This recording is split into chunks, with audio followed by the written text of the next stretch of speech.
সুপ্রিয় শিক্ষার্থীরা, Shimul memorial north south school and কলেজের দশম শ্রেণীর অনলাইন ক্লাসে সবাইকে স্বাগতম। আমি মোহাম্মদ আবু নওশাদ, সহকারী শিক্ষক, Shimul memorial north south school and college Rajshahi. সুপ্রিয় শিক্ষার্থীরা, সবাই কেমন আছো? আশা করি ভালো আছো, সুস্থ আছো, বাসায় আছো। সুপ্রিয় শিক্ষার্থীরা, আজকে আমাদের ষষ্ঠ অধ্যায়ের দ্বিতীয় অংশ ক্লাস হবে। তাহলে এসো এখন আমরা জেনে নিই এই পাঠ শেষে তোমরা কি কি শিখতে পারবে বা বলতে পারবে। অ্যাক্সেস খোলার নিয়ম বলতে পারবে, রেকর্ড সম্পর্কে বলতে পারবে, কোয়েরি সম্পর্কে বলতে পারবে, রিপোর্ট সম্পর্কে বলতে পারবে। তাহলে সুপ্রিয় শিক্ষার্থীরা, তোমরা অবশ্যই খাতা কলম নিয়ে ক্লাস করতে বসেছো। আজকের আলোচ্য বিষয়টি অবশ্যই তোমরা খাতায় লিপিবদ্ধ করে নেবে। আমাদের আজকের আলোচ্য বিষয়টি হচ্ছে অ্যাক্সেস খোলার নিয়ম, ডেটা টেবিলের অংশগুলো, রেকর্ড, কোয়েরি, রিপোর্ট।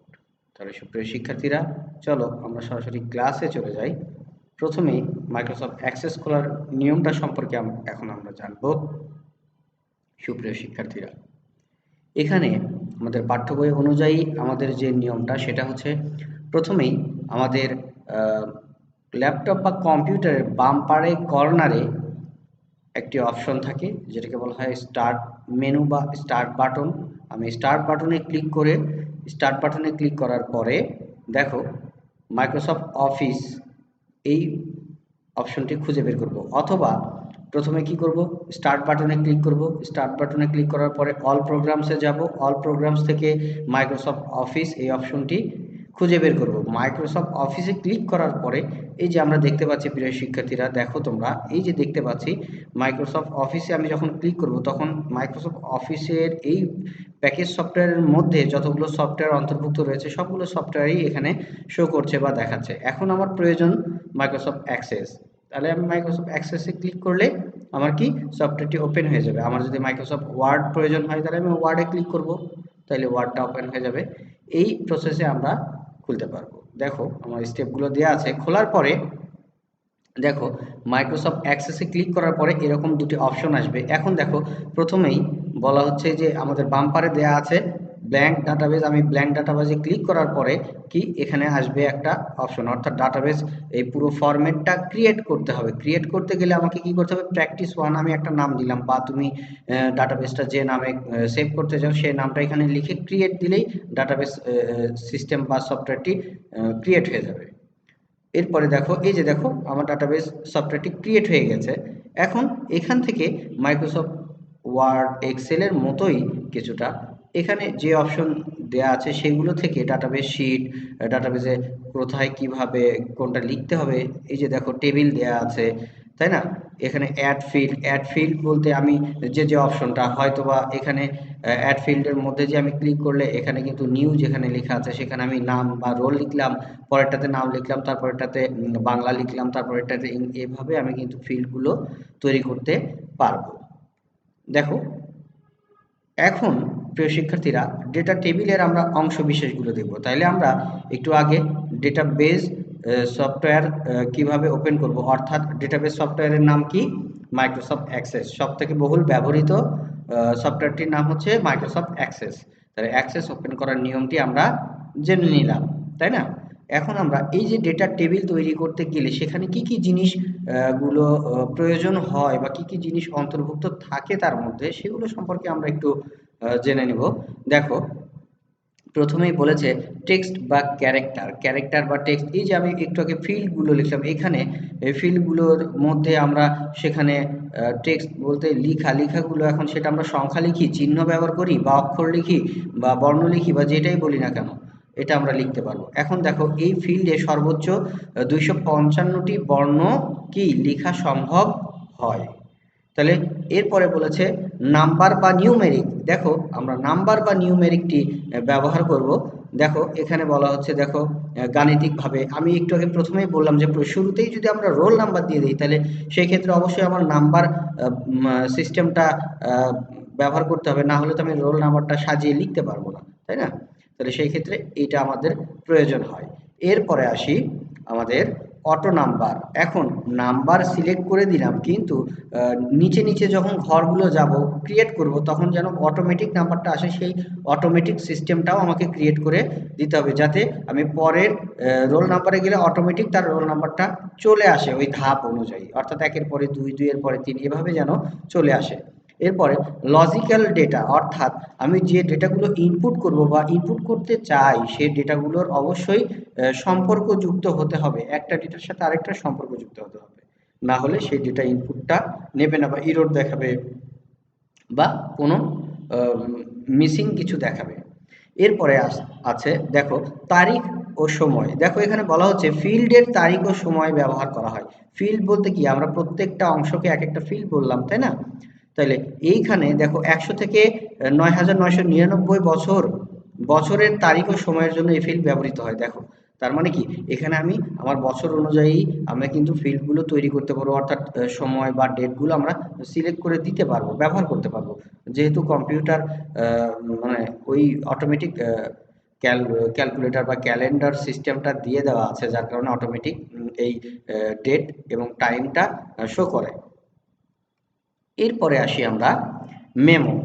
মেমো দেখো টেক্সট এর পরিপূরক হিসেবে ব্যবহৃত হয়। মেমো টেক্সটের পরিবর্তে আমরা ব্যবহার করি। এইখানেও আমরা ফিল্ডের মধ্যে 65,536টি ক্যারেক্টার লেখা যায়। ক্যারেক্টার বলতে অক্ষরগুলোকে আমরা বুঝবো, ঠিক আছে? 65,536টি অক্ষর আমরা লিখতে পারবো সেখানে। এরপরে আছে কারেন্সি, অর্থাৎ মুদ্রা বা টাকার অঙ্ক ইনপুট করে বা টাকার অঙ্কের সাইন আমরা ইনপুট করতে দিতে পারবো। সাইন দ্বারাই আমরা বুঝতে পারবো যে সেটা কি ডলার, পাউন্ড বা টাকা বা কি বোঝাচ্ছে, এরকম একটা। এরপরে আসি আমরা OLE, অর্থাৎ অবজেক্ট লিঙ্কিং এমবেডিং। দেখো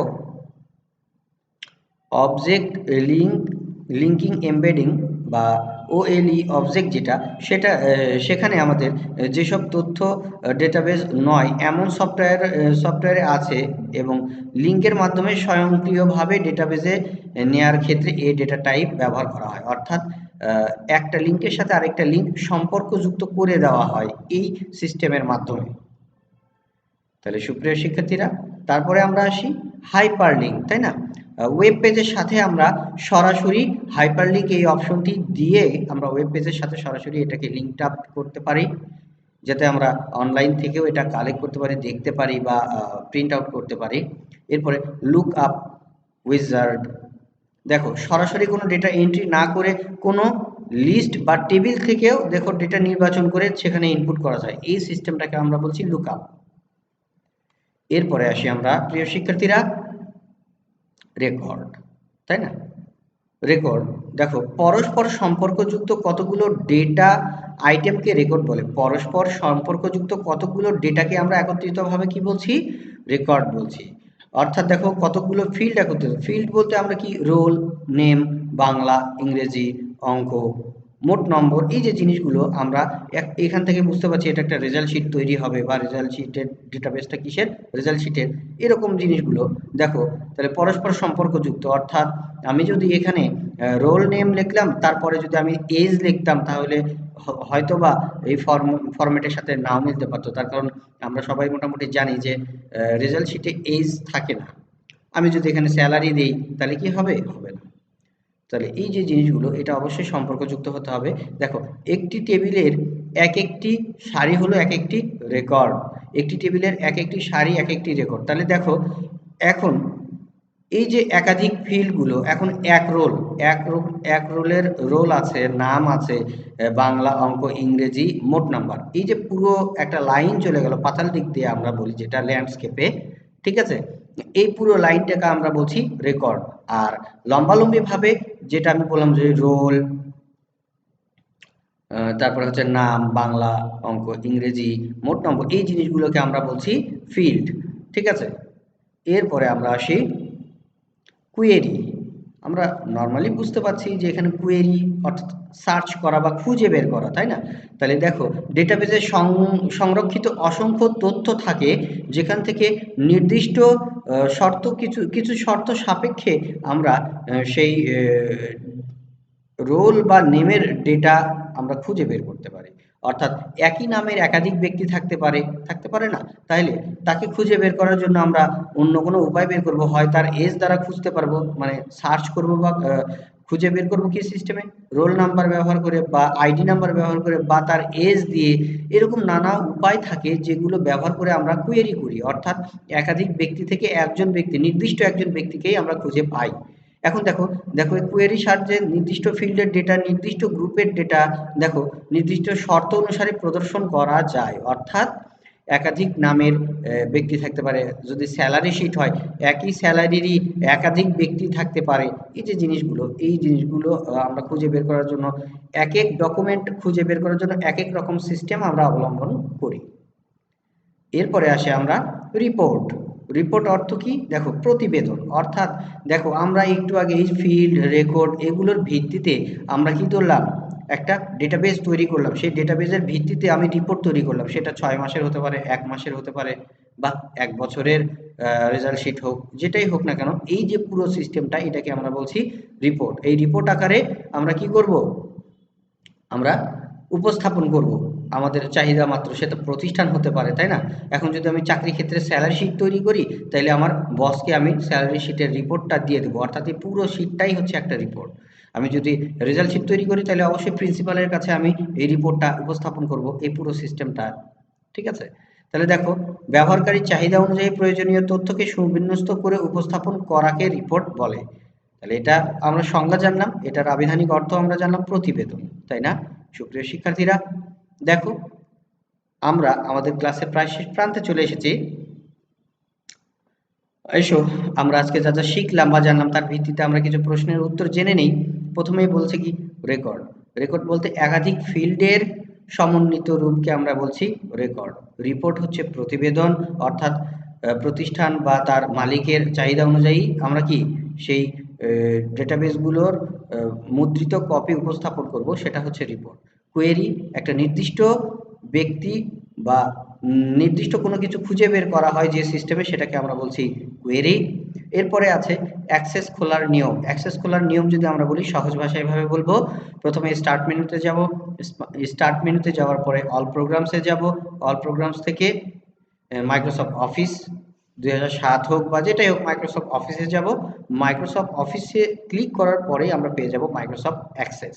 তাহলে আমি এই পদ্ধতিটা অবলম্বন করলে আমরা মাইক্রোসফট অ্যাক্সেস খুলতে পারবো। প্রিয় শিক্ষার্থীরা, দেখো এইটা আমি নর্মাল তোমাদের বইয়ে যে সিস্টেমটা দেওয়া আছে সেইভাবে বললাম। এছাড়াও আমাদের বর্তমানে বহুল ব্যবহৃত উইন্ডোজ 8 বা 10-এ আমরা কিন্তু আমাদের স্টার্ট বাটনের পাশেই ঠিক দেখবে যে সার্চ অপশন আছে। এইখানে আমরা যদি অ্যাক্সেস লিখি, তাহলে আমরা সরাসরি কিন্তু খুঁজে পাবো। সার্চ অপশনে যে অ্যাক্সেস লিখলেও সরাসরি খুঁজে পাবো। এটা হচ্ছে একদম শর্টকাট পদ্ধতি। এটা হচ্ছে আমরা যখন প্র্যাকটিক্যাল করব তখন আমরা এই পদ্ধতি অবলম্বন করব, বাট আমরা যখন এটা খাতা কলমে লিখব তখন আমরা একটু আগে যেটা বললাম যে স্টার্ট মেনু, অল প্রোগ্রামস, এই পদ্ধতিতে আমরা লিখবো অবশ্যই। এটা সবাই মনে রাখবে। তাহলে সুপ্রিয় শিক্ষার্থীরা, আগামী দিন তোমাদের এই অংশের উপরে টপলেস নেওয়া হবে। উক্ত অংশটি সবাই বাসায় যথাযথভাবে চর্চা করবে। সবাই ভালো থাকবে, সুস্থ থাকবে। সবার সুস্থতা কামনা করে আজকের ক্লাস এ পর্যন্তই। আল্লাহ হাফেজ।